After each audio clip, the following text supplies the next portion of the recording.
Hello and welcome to फटाफट MCQ. आज की इस वीडियो में हम डिस्कस करेंगे कुछ इकोनॉमिक्स के इंपॉर्टेंट एमसीक्यू को, जो कि आपके डिफरेंट टीचिंग एग्जाम के लिए हेल्पफुल साबित होंगे। तो बिना लेट करते हुए शुरुआत करते हैं और देखते हैं हमारा पहला question. Production is the process of. Production जो है वो एक प्रोसेस है। क्या का प्रोसेस है? Value adding, non factor input only, output only. बताइए फटाफट से।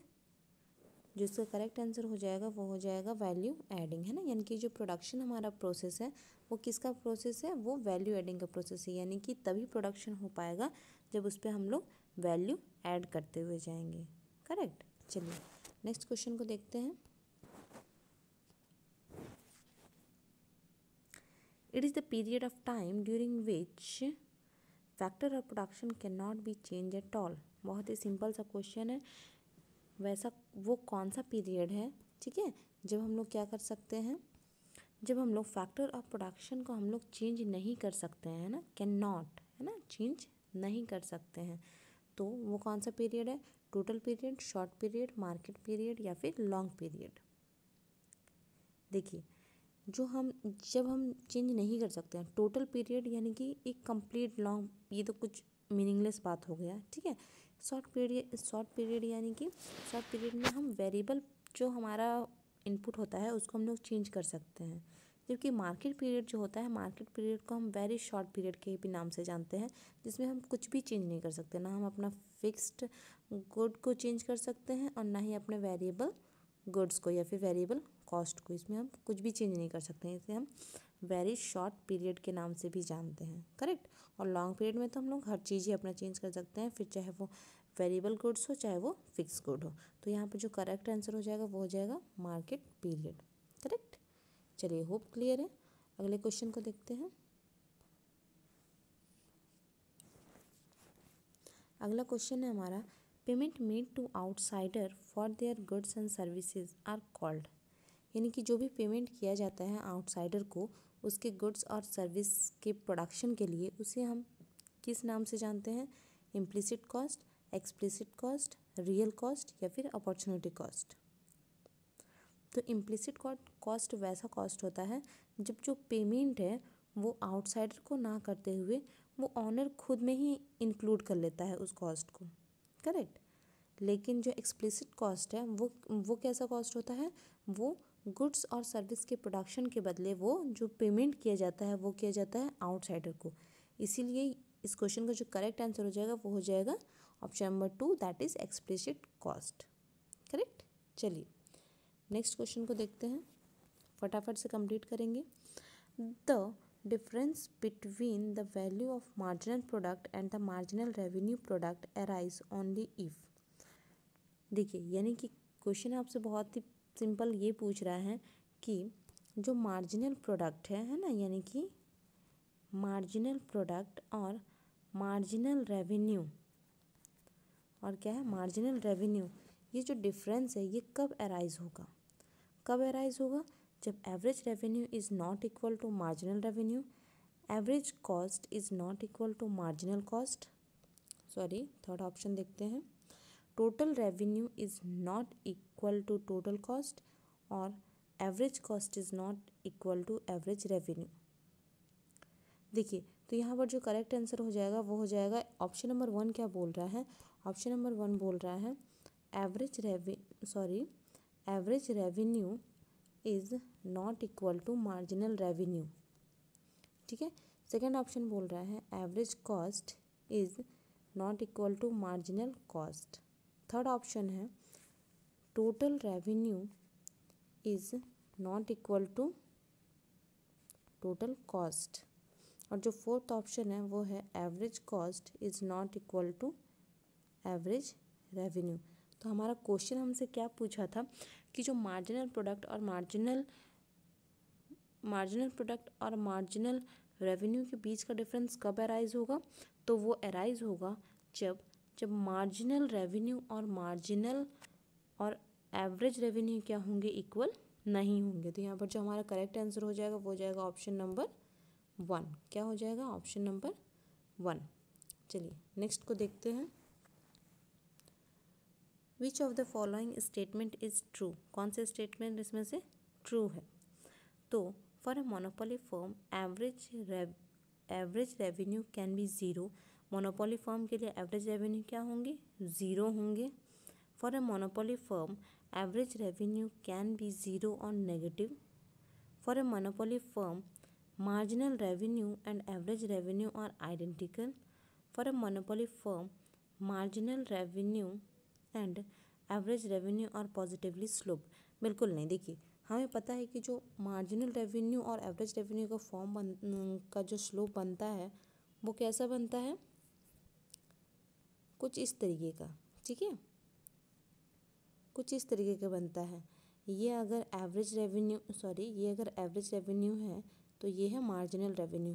तो यहाँ पे पॉजिटिवली स्लोप की तो कोई बात नहीं है। ये दोनों ही स्लोप कैसे हैं? ये दोनों ही स्लोप नेगेटिव स्लोप हैं। थर्ड नंबर ऑप्शन बोल रहा है for a monopoly firm marginal revenue and average revenue और आइडेंटिकल। बिल्कुल भी नहीं, दो अलग अलग स्लोप बनते हैं तो आइडेंटिकल भी नहीं होगा, ये भी गलत है, और पॉजिटिवली ये भी गलत है। सेकेंड नंबर ऑप्शन देखते हैं for a monopoly firm marginal revenue can be zero और नेगेटिव।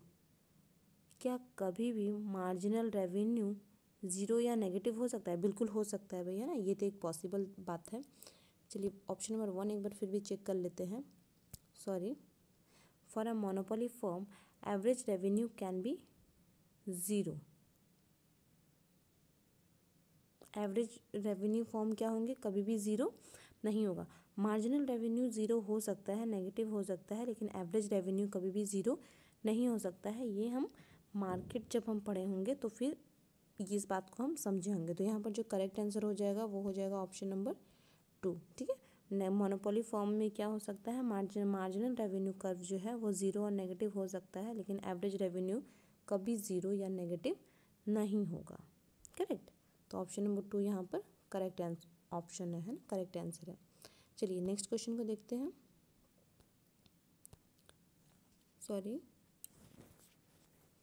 नेक्स्ट क्वेश्चन है हमारा as output increase average fixed cost. जब हमारा आउटपुट इंक्रीज करता है तो एवरेज फिक्स्ड कॉस्ट का पोजीशन क्या रहता है? क्या वो रिमेन कांस्टेंट रहता है, स्टार्ट फॉलिंग, स्टार्ट राइजिंग, या फिर नन ऑफ द अबव? क्या होता है बताइए फटाफट से। एवरेज फिक्स्ड कॉस्ट कैसे बनता है?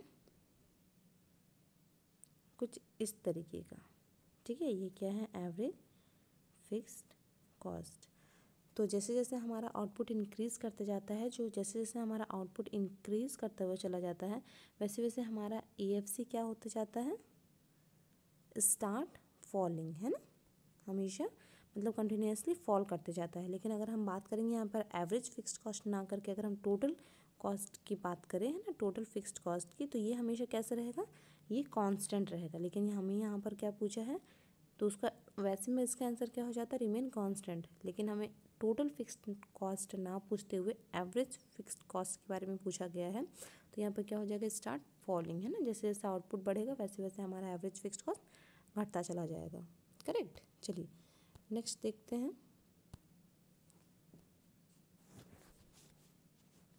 What is the production in economics, है ना। प्रोडक्शन का क्या मतलब होता है इकोनॉमिक्स में? ऐसे ही कुछ मिलता जुलता क्वेश्चन हमने पहले किया हुआ है, ठीक है, क्वेश्चन नंबर 1 में इसी वीडियो में। देखिए, क्रिएशन और addition to the value of output, production of food grain, creation of service, manufacturing of goods. तो यहाँ पे जो करेक्ट आंसर हो जाएगा वो बहुत ही सिंपल सा ऑप्शन है। क्या हो जाएगा? ऑप्शन नंबर 1 क्रिएशन या फिर addition to the value of output, ठीक है। यानी कि जो भी आउटपुट हो रहा है उसमें अगर हम वैल्यू ऐड करते हुए जाएंगे तो उसे ही हम प्रोडक्शन के नाम से जानेंगे इकोनॉमिक्स टर्म में। चलिए नेक्स्ट क्वेश्चन को देखते हैं, फटाफट से कंप्लीट करेंगे। Function showing relationship between the input and output is known as. Input और आउटपुट के बीच का जो रिलेशन है ये हम किस फंक्शन से इसको हम शो कर सकते हैं, ठीक है। तो यहाँ पर जो करेक्ट आंसर हो जाएगा वो हो जाएगा production function, cost function, consumption function, investment function. बताइए, इनपुट और आउटपुट के बीच का रिलेशन हम कौन से फंक्शन से समझ सकते हैं? तो सिंपल है, प्रोडक्शन फंक्शन से, ठीक है। जैसे हम कॉस्ट लगाएंगे वैसा हमें रेवेन्यू मिलेगा। करेक्ट। चलिए नेक्स्ट देखते हैं।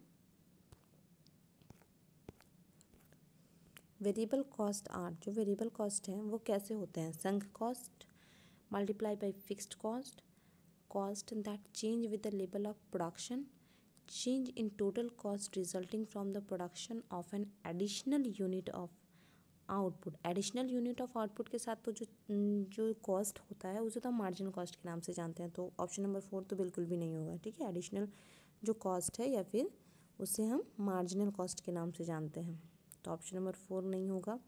मल्टीप्लाई बाय फिक्स कॉस्ट, ऐसा कुछ भी नहीं है। संक कॉस्ट, ऐसा कुछ नहीं है। Cost that change with the level of production है ना, यानी कि लेवल ऑफ प्रोडक्शन के साथ जैसे जैसे हम अपना कॉस्ट को चेंज करते हुए जाते हैं उसे हम वेरिएबल कॉस्ट के नाम से जानते हैं। तो यहाँ पर ऑप्शन नंबर 3 बिल्कुल सही ऑप्शन है। चलिए अगले क्वेश्चन को देखते हैं। Payment made to the outsider for their goods and services are called. यही सेम क्वेश्चन हमने पढ़ लिया था क्या? अच्छा, क्वेश्चन रिपीट हो गया है। चलिए कोई बात नहीं, फिर से रिवीजन हो जाएगा। जो पेमेंट किया जा रहा है आउटसाइडर को उसके गुड्स और सर्विसेज के लिए, उसे हम किस नाम से जानते हैं? तो उसे हम जानते हैं एक्सप्लिसिट के नाम से, ना एक्सप्लिसिट कॉस्ट के नाम से जानते हैं। और जो इनसाइडर को दिया जाता है यानी कि जो ऑनर है वो खुद ही उस कॉस्ट को वहन कर लेता है, उसे हम इम्प्लिसिट कॉस्ट के नाम से जानते हैं। करेक्ट। चलिए ये तो हमने कर लिया था। अगले क्वेश्चन को देखते हैं। Direct cost is known as, किसे हम डायरेक्ट कॉस्ट के नाम से जानते हैं? डायरेक्ट कॉस्ट का नाम से ही क्लियर हो रहा है कि ये डायरेक्टली क्या होता है, चेंज होता है। ठीक है, तो इनडायरेक्ट कॉस्ट ये तो इसका ऑपोजिट हो जाएगा। अपॉर्चुनिटी कॉस्ट भी अलग ही मैटर है उसका।